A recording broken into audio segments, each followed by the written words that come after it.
ஊர் மக்களுக்கு ஒரு பாதிப்பு, என் மக்களுக்கு ஒரு பாதிப்பு, நான் மத்தவங்க நானும் ஓடி போறேன். ஓடி போகணும்னு சொல்லல, நீ வந்தது மக்களை பார்த்தது ரைட். ஆனா அந்த சம்பவம் வந்து ஒரு பெரிய தாக்கத்தை ஏற்படுத்திருக்கு. அதன் காரணமாகவே ஒரு அச்சத்தின் என்ன தாக்கம்? என்ன மக்கள் கிட்ட உங்களுக்கு பெரிய அதிருப்தி என்ன அதிருப்தி நீங்க செஞ்சிருப்பீங்க. அது வந்து யார் சார் நிறைய கான்ஸ்பிரசி வைக்கிறாங்க. உங்க சோசியல் மீடியாலயும் உங்களுக்கு எனக்கு பிடிக்காத சோசியல் மீடியாலயும் பிஜேபி சோசியல் மீடியாவும் அதிமுக சோசியல் மீடியாவும் புதுக்கட்சியோட சோசியல் மீடியாலயும் போட்டா மக்களோட தாக்கம் என்ன பாருங்க. இல்ல சோசியல் மீடியா தாண்டி எதிர்க்கட்சி தலைவர் சொல்றாங்கல்ல, பயத்தின் காரணமா போயிட்டாரு. எதிர்க்கட்சி தலைவர் என்ன அரசியல் என்ன எதிர்க்கட்சி தலைவர் சொல்லுவாரு? அச்சத்தின் காரணமா தான் போனாரு அப்படின்னு. அச்சத்தின் காரணமா போனாரு. சரி, அவர் வந்து இன்னைக்கு சொல்லுங்க பாக்கலாமே. அவங்களுக்கு தைரியமான ஆள் இருக்காங்கல்ல, நல்லா இருக்காங்க, அவங்க போல்டா இருக்காங்கல்ல. எங்க வந்து சொல்லுங்க, என்ன நீங்க சொல்லுங்க. இப்போ நம்ம நாட்டுல நிக்கிறாங்க. அவங்க ஆட்கள் சொல்றீங்களா, தைரியமான சொல்லுங்க. கருவேப்பிலை ஜெயிச்சு பார்க்க சொல்லுங்க பாப்போம். ஜெயிச்சு பார்க்க சொல்லுங்க பாப்போம். சார், ஒரு தலைமை ஒரு இடத்துல போட்டியிடக்கூடிய வாய்ப்பு இப்போ யாருக்கு தொகுதியில மாத்தி கொடுக்கலையான்னு கேட்கிறேன். அதிமுக யாருக்குமே தொகுதி மாத்தி கொடுக்கலையான்னு கேட்கிறேன்.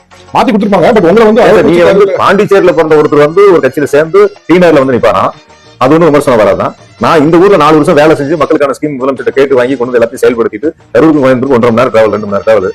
என் ஊருக்குள்ள நிக்கிறதுல எலெக்ஷன் நிக்கிறதுல வந்து அது காரணம் இது காரணம் அப்படிங்கிறது என்னை பொறுத்த வரைக்கும் ஏற்படுவதில்லை. ஆக்சுவலி ஜனநாயக நாட்டுல யார் வேணா எங்க நிக்கலாம், அது யாருக்கு மாற்று கருத்து இல்ல. பட் அந்த விமர்சனத்தை பார்க்கும்போது அவங்க ஒரு பயத்தின் எந்த விமர்சனமும் நான் தெளிவா சொல்றேன், அரசியலுக்காக சொல்லக்கூடிய விமர்சனம். ஓகே.